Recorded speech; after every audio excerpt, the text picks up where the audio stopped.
Hi, I'm Amanda. The sound of my mother's hand striking my 3-week-old son still echoes in my nightmares. One moment, I was trying to calm baby Jacob's colic while my mother criticized my parenting, and the next, she was standing over his crib after slapping his tiny face for crying. My mother thought she could break my spirit by attacking my helpless newborn. She had no idea that my father, Army General Robert Sterling, would arrive home to find bruises on his grandson's face. Before we jump back in, tell us where you're tuning in from, and if this story touches you, make sure you're subscribed, because tomorrow I've saved something extra special for you, and make a declaration that would end her reign of terror forever. My name is Amanda Sterling, and 3 months ago I thought becoming a mother would finally earn my own mother's approval. I was 26, a registered nurse at Walter Reed Medical Center, married to Captain David Martinez, a military intelligence officer stationed at the Pentagon. Our life felt perfectly aligned with the Sterling family legacy of military service and medical excellence. My father, General Robert Sterling, had spent his entire career commanding respect in the most challenging theaters of military operation. He was currently deployed to Germany, overseeing NATO training operations that would keep him away for 6 months. My mother, Margaret Sterling, had built her identity around being the perfect military wife, managing our household with the precision of a drill sergeant and the emotional warmth of a glacier. Growing up as General Sterling's daughter meant living under constant scrutiny. Margaret had rigid expectations about behavior, appearance, and achievement that went far beyond normal parental standards. Every aspect of my childhood was documented, evaluated, and critiqued according to her vision of what a general's daughter should represent. "Sterling women don't show weakness," she'd say whenever I cried as a child. "Sterling women don't make excuses. Sterling women maintain composure regardless of circumstances." I'd internalized these lessons so completely that even labor and delivery nurses commented on my unusual calmness during Jacob's birth. 23 hours of labor, and I barely made a sound, determined to prove I could handle motherhood with the same discipline that had earned my nursing degree and sustained my marriage to a military officer. Jacob was born healthy but colicky, crying for hours despite every comfort technique I'd learned in pediatric nursing rotations. At 3 weeks old, he was a beautiful baby with David's dark eyes and my stubborn streak, but his digestive system seemed determined to keep our entire household awake. David had been incredibly supportive during those first weeks, taking night shifts when possible and handling diaper duties with the efficiency he brought to military operations. But his deployment to South Korea was scheduled for the following month, which meant I'd be managing single parenthood while David completed advanced intelligence training overseas. Margaret had moved into our guest room temporarily to help with the transition to motherhood. Her version of help involved constant criticism of my feeding schedules, sleeping arrangements, and response to Jacob's crying. Nothing I did met her standards of efficient baby care. "You're creating bad habits by picking him up every time he cries," she'd say, watching me comfort Jacob during one of his evening fussy periods. "Military children need to learn self-discipline from birth. Your father never tolerated excessive crying from you or your brother." I tried to explain that pediatric research supported responsive parenting for newborns, that meeting a baby's needs actually created more secure attachment and better self-regulation. But Margaret dismissed modern parenting advice as, quote, permissive nonsense that would raise weak children unsuited for military family expectations. The morning everything changed started like any other Tuesday in October. Jacob had been up most of the night with gas pains, and I was exhausted, but determined to maintain the feeding schedule that seemed to help his digestion. Margaret sat at our kitchen table reading military news on her tablet, making occasional comments about my appearance and efficiency that chipped away at my confidence with surgical precision. Margaret Sterling commanded our household with the same authoritarian precision my father brought to military operations, but where his leadership inspired respect and loyalty, hers cultivated fear and resentment. She had transformed what should have been a supportive postpartum period into a psychological battlefield, where every parenting decision became evidence of my inadequacy. "Amanda, you look absolutely exhausted," she announced over breakfast, though I'd actually felt more energetic than usual after Jacob's longest sleep stretch in weeks. "This is exactly what I warned you about. Modern mothers coddle their children instead of establishing proper routines." I was feeding Jacob his morning bottle, marveling at how peacefully he drank when his colic wasn't acting up. "He's been sleeping better, actually." I think the new feeding schedule is helping his digestion. Margaret set down her coffee cup with the sharp clink that always preceded her most cutting observations.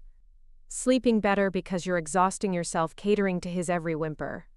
Amanda, I raised 2 children while your father was deployed for months at a time. I managed without this constant hovering and anxiety. The comparison was always there, lurking beneath every conversation. Margaret's version of motherhood involved rigid schedules, minimal physical comfort, and the kind of emotional distance that produced disciplined children who never questioned authority. She viewed my responsive parenting as weakness that would ultimately damage Jacob's character.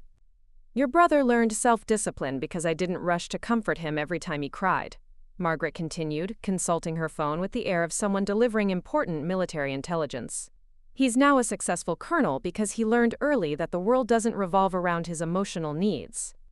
My brother Thomas was indeed a successful officer, but he was also emotionally distant, struggled with relationships, and had specifically requested overseas assignments to avoid extended family gatherings. Margaret saw his avoidance as dedication to duty rather than the natural result of growing up with a mother who viewed affection as weakness. Jacob is 3 weeks old, Mom. He doesn't need military discipline. He needs comfort and security while his nervous system develops. Margaret's expression shifted to the predatory focus I recognized from childhood, the look that meant she'd identified a vulnerability to exploit.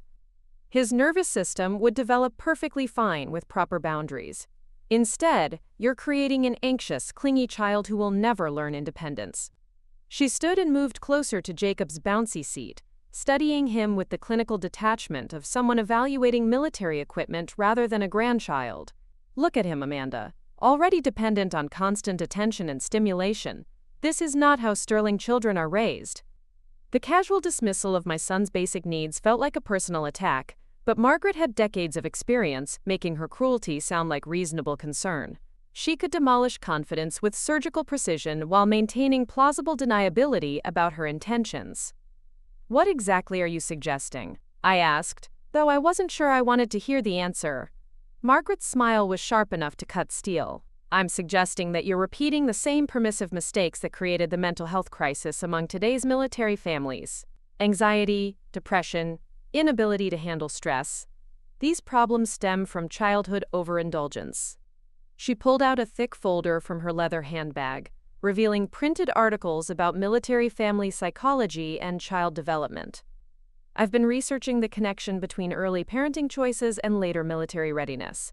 Jacob's future career prospects could be damaged by your current approach. The folder contained highlighted passages about discipline, resilience, and character building that read like a manifesto for emotional neglect disguised as military preparation. Margaret had been building a case against my parenting methods with the same thoroughness she brought to organizing military social events. The intervention Margaret had been planning revealed itself during Jacob's afternoon feeding, when her criticism escalated from passive-aggressive suggestions into direct challenges to my maternal authority. She had been circling my living room like a general surveying a battlefield, pointing out every perceived flaw in my housekeeping and childcare routines. Amanda, we need to discuss your feeding schedule, Margaret announced, settling into the armchair across from where I sat nursing Jacob. 3 weeks old, and you're still feeding him every 2 hours. This irregular pattern is creating dependency issues that will affect his entire development. I looked down at my son, who was nursing peacefully for the first time all day, his tiny fist curled against my chest in complete trust and contentment. He's gaining weight perfectly, Mom, the pediatrician said to feed on demand for the first few months. Margaret opened her research folder with theatrical precision, consulting printed schedules and military-style charts. Modern pediatricians coddle both mothers and babies. When you were an infant, I established a strict 4-hour feeding schedule from birth. You learned self-regulation because I didn't cater to every whimper. The memory she was referencing felt more like historical revisionism than actual recollection. I remembered being constantly hungry as a child, learning early that expressing needs brought criticism rather than comfort, developing the emotional numbness that Margaret mistook for self-discipline. Jacob is thriving with responsive feeding, I said carefully. His weight gain is excellent, he's meeting all developmental milestones, and our pediatrician specifically recommended this approach for colicky babies. Thriving? Margaret's voice rose slightly. taking on the sharp edge I recognized from childhood arguments. He cries constantly. Preparing and narrating this story took us a lot of time, so if you are enjoying it, subscribe to our channel. It means a lot to us. Now back to the story. Disrupts the entire household schedule and has you exhausted to the point of impaired judgment. This is not thriving, Amanda. This is chaos. Jacob had finished nursing and was drowsing contentedly in my arms, his breathing steady and peaceful. But Margaret's escalating tension was creating an atmosphere that would soon trigger his colic if I didn't find a way to de-escalate the confrontation. "He's actually been much calmer today," I said, gently moving Jacob to his bouncy seat. "The new routine seems to be helping his digestive issues." Margaret stood abruptly and moved closer to Jacob's seat, studying him with an intensity that made my protective instincts flare. "Calmer because you're exhausting yourself meeting his every demand. What happens when David deploys next month? What happens when you're completely alone with a baby who's never learned to self-soothe?" The questions struck at fears I'd been trying not to acknowledge. Single parenting during David's deployment would be challenging under the best circumstances, but with Margaret's constant criticism undermining my confidence, it felt overwhelming. "I'll manage," I said, though my voice lacked conviction. "Military wives handle deployment all the time." "Military wives with properly disciplined children handle deployment," Margaret corrected sharply. "Military wives who establish boundaries and expect compliance from birth. Not military wives who turn their homes into chaos because they're afraid to let a baby cry." She was building toward something, I realized. This wasn't random criticism or well-meaning advice. Margaret had been systematically documenting every moment of perceived weakness, every sign of exhaustion, every time Jacob's crying had disrupted her routine. "What exactly are you suggesting, Mom?" Margaret's expression shifted to something that might have been genuine concern if I hadn't detected the calculated edge beneath it. "I'm suggesting that you're repeating the same mistakes that created your emotional problems as a teenager. The anxiety, the need for constant reassurance, the inability to handle criticism, all stemming from inconsistent early boundaries." Jacob began to fuss slightly, and I reached to comfort him, but Margaret's voice stopped me cold. "Don't. Let him learn to self-soothe. This is exactly what I mean about creating dependency." The assault on my 3-week-old son happened on October 18th at exactly 3:47 p.m., a time forever burned into my memory with the precision of trauma. I had been in the kitchen preparing Jacob's afternoon bottle when his colic began in earnest, the high-pitched cries that meant he was experiencing the gas pains that plagued his tiny digestive system.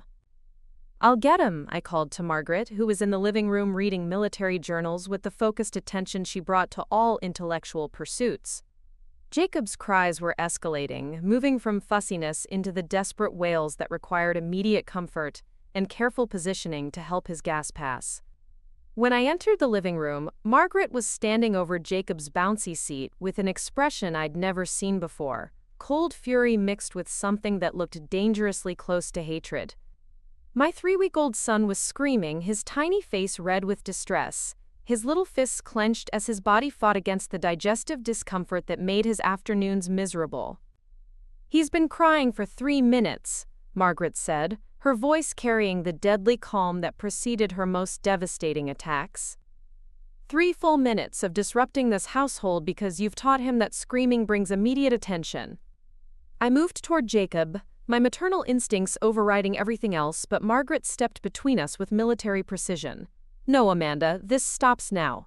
He needs to learn that crying doesn't control this family's schedule. Mom, he has colic. He's in physical pain from gas. This isn't behavioral, it's medical." Margaret's expression shifted to something beyond anger, beyond frustration, into a realm of cruelty I hadn't known she possessed. "Medical? This is manipulation, Amanda. He's learned that crying brings you running, and now he's testing boundaries." Jacob's cries were becoming more desperate, the kind of distressed wailing that made every fiber of my being scream to comfort him. But Margaret remained positioned between us, her body language suggesting she would physically prevent me from reaching my own child. 3 weeks old, and he's already controlling you," Margaret continued, her voice rising to compete with Jacob's screams. "This is exactly what weak parenting produces. children who use emotional manipulation to get their way. What happened next unfolded in slow motion, each second stretching into eternity as I watched my mother's hand rise and come down across my newborn son's face with a sharp crack that echoed through our living room like gunfire. Jacob's cry cut off instantly, replaced by a silence so profound that I could hear my own heartbeat thundering in my ears.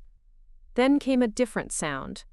A weak, gasping whimper from my baby that sounded like something breaking inside his tiny chest. "There," Margaret said, straightening her blouse with satisfaction. "Sometimes children need immediate consequences to understand boundaries. He'll be quieter now." I stared at the red mark spreading across Jacob's left cheek, at his wide, shocked eyes, at the way his little body had gone completely still in his bouncy seat. My 3-week-old son had just been slapped by his grandmother for having colic, for crying, because his immature digestive system was causing him pain. "You hit my baby," I whispered, the words feeling surreal as they left my mouth. "I corrected his behavior," Margaret said calmly. "This is how discipline works, Amanda. Swift, decisive consequences that teach appropriate responses. Your father used the same technique when you and Thomas tested boundaries." I scooped Jacob into my arms, checking his face for injury while trying to process what I'd just witnessed. The handprint on his cheek was clearly visible, a red mark on skin so delicate it bruised from diaper changes.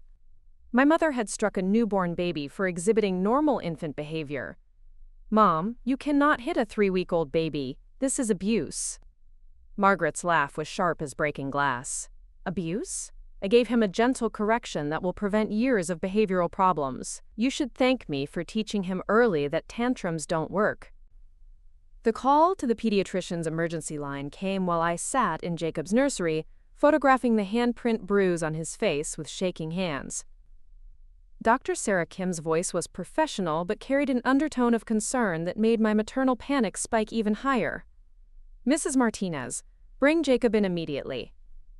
Any facial injury to an infant requires immediate medical evaluation, and we need to document everything for your protection." I was gathering Jacob's diaper bag when Margaret appeared in the nursery doorway, watching my preparations with the calculating expression of someone executing a carefully planned strategy. "Amanda, you're overreacting to a minor correction. Taking him to the hospital will create unnecessary drama and documentation that could affect David's security clearance." The threat was subtle, but unmistakable. Military careers could be damaged by family scandals. And Margaret was reminding me that my reaction to her abuse could have consequences beyond our immediate situation. "A 3-week-old baby doesn't need correction, Mom. He needs medical evaluation after being struck in the face." Margaret stepped into the nursery, closing the door behind her with deliberate precision. "Before you do something you'll regret, we need to discuss how this situation will be handled. Military families maintain privacy about internal matters." I stared at my mother, holding my injured son against my chest, and realized she had been planning this conversation since the moment she hit him. This wasn't impulse control or momentary anger. It was calculated abuse followed by systematic damage control. "What exactly are you suggesting?" Margaret opened her leather handbag and pulled out a folded document that looked official, formal, prepared in advance. "I've been in contact with David's commanding officer about concerns regarding your postpartum adjustment. The excessive crying, the disrupted sleep schedules, the inability to maintain household standards during his upcoming deployment." My blood turned to ice as I recognized what she was holding. It was a formal letter, typed on official letterhead, documenting concerns about my mental health and fitness as a military spouse during David's deployment. "You wrote to Colonel Stevens about my parenting." I wrote to express legitimate concerns about a young mother showing signs of postpartum depression and anxiety. The constant worry about Jacob's crying, the inability to establish proper routines, the emotional instability that could affect military family readiness. The psychological warfare was expertly crafted. Margaret had documented every moment of exhaustion, every sign of stress, every time I had expressed concern about Jacob's colic, and reframed normal new mother experiences as evidence of mental illness. David's deployment orders could be modified if his family situation is deemed unstable, Margaret continued with practiced sympathy. Colonel Stevens has the authority to delay or cancel overseas assignments when domestic concerns affect operational readiness. The threat was clear: report the abuse, and David's career would be damaged by accusations of family instability. Stay silent, and Jacob remained vulnerable to further violence from a grandmother who viewed physical punishment as appropriate discipline for newborns. "Mom, you hit a baby. That's not discipline, it's child abuse." Margaret's expression shifted to something beyond maternal authority into pure psychological manipulation. "Amanda, look at yourself. You're holding a perfectly healthy baby while creating crisis scenarios about normal grandparent interaction. This is exactly the kind of dramatic overreaction that concerns military leadership about young wives." She moved closer, her voice taking on the reasonable tone that made her cruelty sound like concern. "Jacob fussed. I provided gentle correction, and now you're fabricating assault allegations against your own mother. Do you understand how this pattern of behavior looks to military authorities?" Before I could respond, my phone rang with a call from David, whose timing felt like intervention from guardian angels. I answered immediately, needing to hear my husband's voice before Margaret could complete her manipulation. "Amanda, how's Jacob today? I have a few minutes between briefings." "David, your mother hit Jacob. She slapped him across the face for crying, and now she's threatening your career if I report it." The silence on David's end of the phone stretched so long I thought the call had dropped. When he finally spoke, his voice carried the controlled fury of a trained soldier processing threat assessment while calculating response options. "Amanda, are you and Jacob safe right now? We're in his nursery. She's in the hallway listening to everything I say. Put me on speaker. I want to talk to my mother directly." Margaret's expression shifted to something approaching concern as David's voice filled the nursery through my phone's speaker. She had counted on having time to manipulate the narrative before military authorities became involved. "David, sweetheart, Amanda is having some adjustment difficulties with new motherhood," Margaret said, stepping closer to ensure her voice carried clearly. "I'm here providing support during a challenging transition period." "Mom, Amanda says you hit Jacob, is that true?" The question was direct, military in its precision, offering no room for deflection or reframing. Margaret paused for several seconds, clearly calculating which version of events would serve her purposes best. "I provided gentle correction when he was having an extended crying episode. Nothing harmful, just boundary setting that Amanda misinterpreted due to postpartum stress." "You hit a 3-week-old baby for crying?" "I gave him a light tap to redirect negative behavior. The same technique your father and I used successfully with you and your sister." "Amanda's overreaction is concerning, David. She's seeing abuse where there was appropriate discipline." I held the phone closer to Jacob's bruised cheek, hoping David could somehow see what I was seeing through the connection. "David, there's a handprint on his face. I'm taking pictures to show the pediatrician." Margaret's voice rose sharply. "Amanda, you're creating documentation that could damage this family's reputation and David's career prospects. Military families handle discipline internally, not through civilian medical authorities." David's response came like a military order, crisp and final. "Mom, you need to leave our house immediately. Do not touch my son again. Amanda, document everything and call the police if necessary." But Margaret wasn't finished with her manipulation. She pulled out her phone and showed me text messages from Colonel Stevens, David's commanding officer, expressing concern about family stability during deployment preparations. "David, I've already been in communication with your command about Amanda's struggles with new motherhood. Colonel Stevens is aware that your wife has been experiencing emotional instability that could affect your readiness for overseas assignment." The trap was perfectly designed. Margaret had preemptively contacted David's military leadership, establishing a narrative about my mental health that would make any accusations against her seem like vindictive retaliation from an unstable military wife. "She's been documenting every moment I've struggled with new motherhood," I said, feeling the walls closing in around us. "Every time I've been tired, every time Jacob's colic has been challenging, every normal new parent experience has been reframed as evidence of unfitness." Margaret smiled with satisfaction. "I've been documenting legitimate concerns about a young mother who may need additional support during her husband's deployment. Now she's making false accusations against family members trying to help her. My phone buzzed with a call from Dr. Kim, who had been waiting for us to arrive at the pediatric emergency clinic. "Mrs. Martinez, are you coming in? We need to evaluate Jacob's facial injury and document everything for protective services." Margaret's expression turned predatory. "Amanda, if you take Jacob to that hospital, if you create official documentation of family conflict, David's deployment will be canceled. His career advancement will be delayed indefinitely. Is protecting your pride worth destroying your husband's military future?" The choice was impossible: protect my son from abuse and potentially destroy David's career, or stay silent and leave Jacob vulnerable to further violence from a grandmother who viewed hitting babies as appropriate discipline. "David," I said into the phone, "what do you want me to do?" Before he could answer, Margaret played her final card. "David, your father will be home from Germany in 2 days. Let General Sterling handle this family matter appropriately, through military channels that protect everyone's interests." The breakthrough came from an unexpected source: Colonel Maria Santos, the Walter Reed Medical Center's Family Advocacy Program coordinator, who called while I was sitting in the pediatric emergency room with Jacob, waiting for Dr. Kim to complete her examination of his facial bruising. "Mrs. Martinez, Dr. Kim contacted our office about potential child abuse involving a military family. I'm driving to the hospital now to ensure you have proper support and resources." Colonel Santos arrived 30 minutes later, wearing dress uniform and carrying herself with the authority of senior military leadership, who had dealt with family crises that could destroy careers and lives.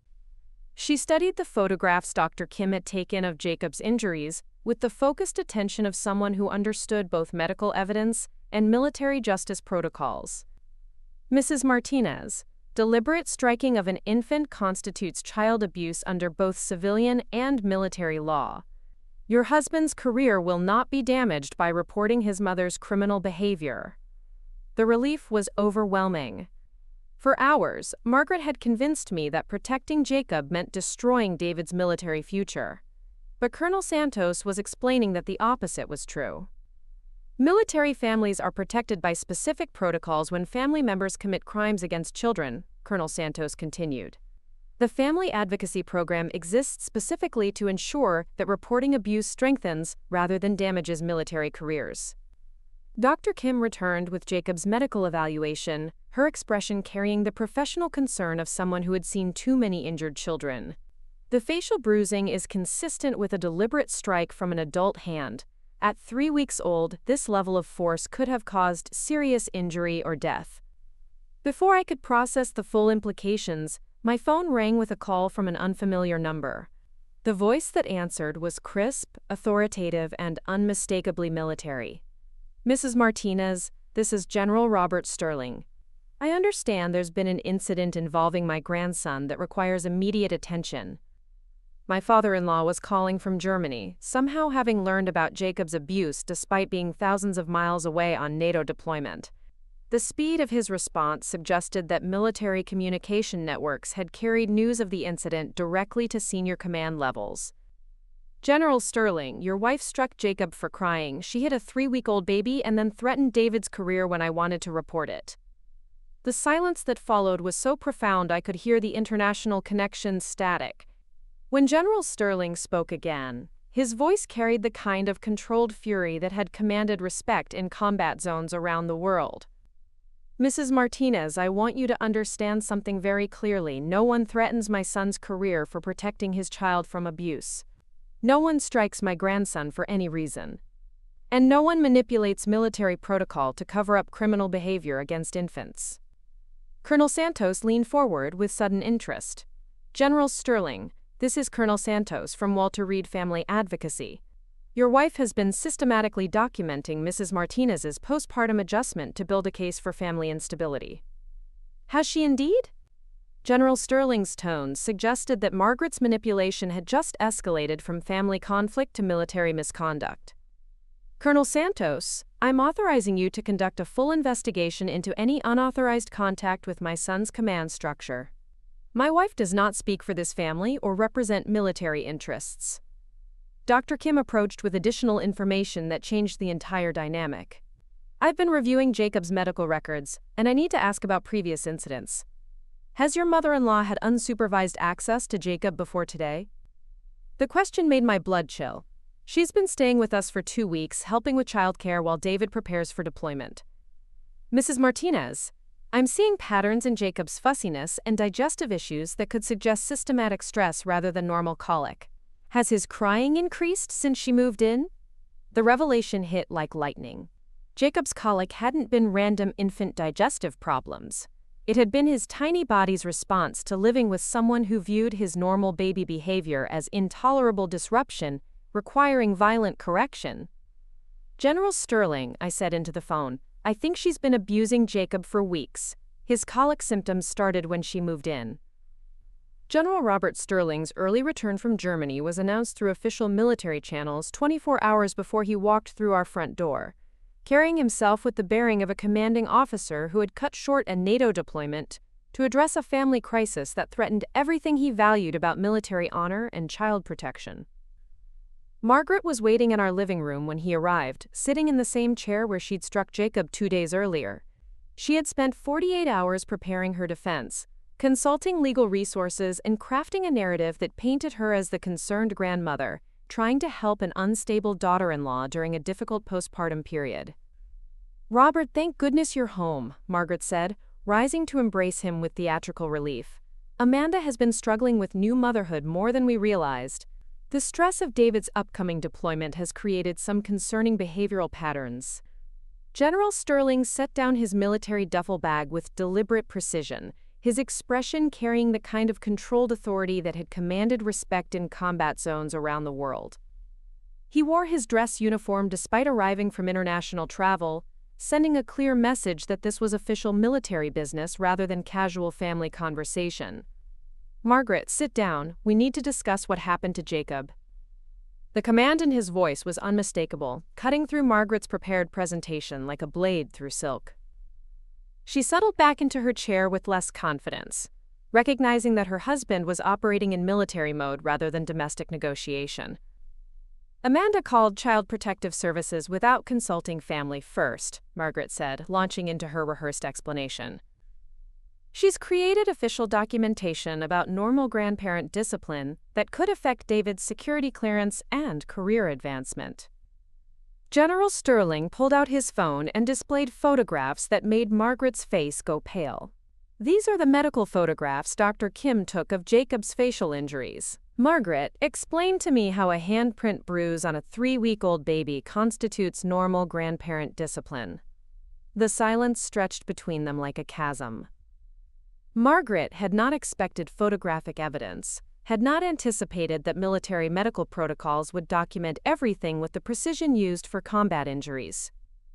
The baby was crying continuously, disrupting the entire household, Margaret said, her voice losing its confident edge.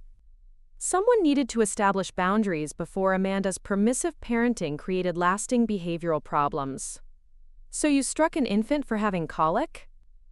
I provided gentle correction for excessive crying, the same technique we use successfully with our own children. General Sterling's expression shifted to something beyond anger, beyond disappointment, into a realm of moral outrage that I had never seen from him before. Margaret, we never struck our children as infants. We never used physical punishment on babies who couldn't understand cause and effect. What you did to Jacob is child abuse.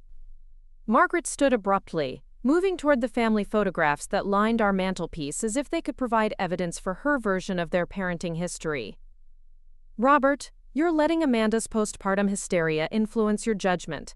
This is a family matter that should be handled privately. This stopped being a family matter when you committed a federal crime against my grandson. The words hung in the air like artillery fire.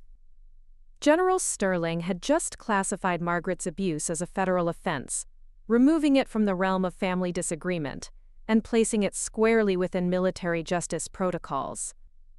Furthermore, General Sterling continued, consulting official documents he'd brought from Germany, I've been investigating your unauthorized contact with David's commanding officer. Margaret, you made false representations to military leadership about family stability, using my rank and position to lend credibility to fabricated concerns about Amanda's mental health. Margaret's carefully constructed facade finally began to crumble, as she realized the scope of the military investigation that had been conducted while she believed she was controlling the narrative. The family court hearing was scheduled for a Thursday morning in November, but it felt more like a military tribunal than civilian legal proceedings. General Sterling sat in the front row wearing full dress uniform, his presence transforming what should have been a routine protective order hearing into something that carried the weight of military justice and family honor. Margaret entered the courtroom flanked by her attorney, a nervous-looking family law specialist named Robert Chen, who seemed overwhelmed by the federal implications of representing someone accused of abusing a military family member. She wore a conservative Navy suit and carried herself with the dignity of someone who still believed her decades of military wife experience would carry weight with civilian authorities. Judge Patricia Williams presided over the hearing with the stern authority of someone who had dealt with military family cases that involved both civilian law and federal protocols. The gallery was filled with members of our military community who had come to support our family and bear witness to how military justice handled crimes against children. Mrs. Sterling, Judge Williams said, consulting the thick case file that documented Jacob's medical evidence, "You're accused of striking a 3-week-old infant, making false reports to military authorities, and attempting to manipulate official channels to cover up child abuse." Margaret's attorney stood reluctantly. "Your Honor, my client was providing legitimate childcare assistance during a difficult postpartum period. The incident has been blown out of proportion by a new mother experiencing emotional instability." Federal prosecutor Lisa Torres rose with the confidence of someone backed by both civilian law and military justice protocols. "Your Honor, the medical evidence shows deliberate assault on an infant. The defendant then systematically attempted to manipulate military command structures to prevent reporting of her criminal behavior." Colonel Santos was called as the first witness, her military bearing commanding immediate respect as she detailed the family advocacy program's investigation. "Your Honor, Mrs. Sterling contacted her son's commanding officer multiple times, making false claims about his wife's mental health to preemptively discredit potential abuse reports." The scope of Margaret's manipulation was staggering. She had not only abused Jacob but had systematically undermined my credibility with military authorities, using her status as a general's wife to lend credibility to fabricated concerns about my fitness as a military spouse. When I took the witness stand holding Jacob, who was now healthy and thriving after weeks away from Margaret's influence, the contrast was striking. The colicky, constantly crying baby had transformed into a content, peaceful infant who smiled at strangers and slept through the night. "Mrs. Martinez," Prosecutor Torres said gently, "please describe Jacob's behavior before and after your mother-in-law's removal from your home." "He was a different baby," I said, looking directly at Margaret, who refused to meet my eyes. "The constant crying, the digestive issues, the sleep problems, they all disappeared when she left. Jacob wasn't colicky. He was stressed from living with someone who viewed his normal baby behavior as intolerable." Margaret's attorney attempted to cross-examine me, suggesting that my testimony was motivated by postpartum mental health issues. But his questions fell flat against the mountain of medical evidence and military documentation that supported our case. The most powerful testimony came from General Sterling himself, who took the stand wearing his dress uniform and spoke with the moral authority of someone who had spent decades defending children and families around the world. "Your Honor," General Sterling said, his voice carrying absolute conviction, "my wife's actions represent everything that is contrary to military values of honor, protection of the innocent, and service to family. She struck my grandson for crying, and then attempted to manipulate military protocols to avoid accountability." His words carried the weight of institutional judgment. This wasn't just a grandfather protecting his grandchild. This was senior military leadership declaring that child abuse had no place in military families, regardless of relationship or rank. The gavel came down with the finality of absolute justice, and Judge Williams's words echoed through the courthouse like a declaration that crimes against infants would face the full consequences of both civilian and military law. "Margaret Sterling, you are hereby sentenced to 2 years in federal prison for child abuse, obstruction of justice, and making false statements to federal officials. You are permanently barred from contact with the minor child and prohibited from entering military installations." I held Jacob close as Margaret was led away in handcuffs, her military wife persona finally stripped away to reveal the child abuser she had always been beneath the surface of respectability and rank. The woman who had struck my 3-week-old son for crying was disappearing into the federal prison system, where her decades of psychological manipulation would serve no purpose except to count down the days until her supervised release. General Sterling stood beside me in the courthouse wearing his dress uniform, the ribbons and decorations representing not just his individual service, but the institutional power that had protected our family when civilian systems might have failed. His presence throughout the proceedings had sent a clear message. The United States Army did not tolerate crimes against military children, regardless of the perpetrator's relationship to senior leadership. "It's finished," he said quietly as we walked out of the courthouse, Jacob sleeping peacefully in his carrier, completely recovered from the trauma that had nearly destroyed his earliest weeks of life. But it wasn't really finished, it was transformed. The months following Margaret's sentencing brought revelations that expanded our understanding of her psychological abuse far beyond what any of us had imagined. Military investigators discovered that she had been systematically targeting other military wives for years, using her status as a general's wife to gain access to vulnerable families and document their struggles for potential future manipulation. Colonel Santos visited our home with updates that made Margaret's attack on our family seem like part of a much larger pattern of predatory behavior. "Amanda, we've identified 8 other military families that Margaret contacted with similar manipulation tactics. She was building files on military wives who might be vulnerable to false accusations during their husbands' deployments." The scope of Margaret's systematic targeting was staggering. She had turned military spouse support networks into hunting grounds, using her position and experience to identify mothers who could be isolated, undermined, and potentially separated from their children through fabricated concerns about fitness and stability. "What was her ultimate goal?" I asked, though I wasn't sure I wanted to hear the answer. "Control," Colonel Santos said simply. Margaret had been raised in a military family where emotional abuse was disguised as discipline, and she spent decades perfecting techniques for breaking down other people's confidence while maintaining plausible deniability about her intentions. The revelation helped me understand why General Sterling had reacted with such swift, decisive action. He had recognized Margaret's behavior not as isolated family conflict, but as a systematic pattern that threatened the integrity of military family support systems. 6 months later, I stood in the Walter Reed Medical Center auditorium addressing a room full of military healthcare providers, sharing our story as part of a new federal program designed to protect military families from internal threats and predatory manipulation.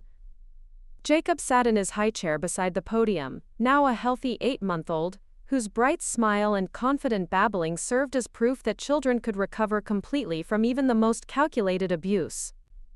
"Military families face unique vulnerabilities," I told the audience of doctors, nurses, and social workers who understood the isolation and pressure that military spouses experienced. "Predators know how to exploit our separation from extended family, our adherence to hierarchy and authority, and our reluctance to appear weak or unstable within military communities." The program I was helping develop included new protocols for recognizing elder abuse in military families, enhanced training for medical personnel treating military children, and specialized support services for military spouses facing manipulation from family members who used rank and status to control narratives. General Sterling had been assigned to oversee the Military Family Protection Initiative, a federal program that grew directly from the investigation into Margaret's crimes. "Amanda's case revealed systematic vulnerabilities in how we protect military families from internal threats," he explained to the audience. "We're now implementing safeguards that will prevent other families from experiencing similar targeting." The most meaningful transformation was in my relationship with the military community itself. Instead of feeling isolated and vulnerable as a young military wife, I had become part of a network of families committed to protecting each other from psychological manipulation and abuse. The crisis that Margaret had created to control and dominate our family had instead connected us with resources and relationships that made us stronger than we'd ever imagined possible. David's career flourished in ways that exceeded our expectations. His commanding officers recognized that his family's experience with federal law enforcement and military justice protocols made him valuable for assignments involving family readiness and protective services. Instead of limiting his opportunities, our crisis had enhanced his professional value to the military. Colonel Martinez wants me to consider a position with the Family Advocacy Program, David told me over dinner one evening, as Jacob threw Cheerios at our dog and laughed with pure joy. I'd be working on policies to protect military families from exactly the kind of manipulation we experienced. The irony wasn't lost on me. Margaret's attempt to prove that I was an unfit military wife had instead led to federal protections that made military families safer from predatory family members who used their status to control and manipulate vulnerable spouses and children. As I tucked Jacob into his crib that night, reading him the bedtime story that had become our peaceful routine, I reflected on how completely our lives had been transformed by surviving Margaret's calculated attack. The vulnerable new mother who had been targeted for her inexperience and isolation had become an advocate, educator, and federal resource for protecting other military families. Jacob grabbed my finger with his strong little hand, his eyes bright with the intelligence that would someday help him understand how he had survived deliberate abuse and helped bring a predator to justice before his first birthday. The handprint bruise that had marked his tiny face was gone, replaced by the healthy glow of a child who was loved, protected, and free from fear. "You're safe now, sweet boy," I whispered, but the words carried broader meaning. He was safe because military families now had protections that recognized internal threats as seriously as external ones. He was safe because other mothers would recognize the warning signs that I had initially missed. He was safe because the institution that served our country had learned to serve and protect the families that served alongside it, regardless of rank, relationship, or the uncomfortable truths that needed to be confronted about abuse within military communities. Country Revelations displays week. Up next, you've got 2 more standout stories right on your screen. If this one hit the mark, you won't want to pass these up. Just click and check them out. And don't forget to subscribe and turn on the notification bell so you don't miss any upload from us.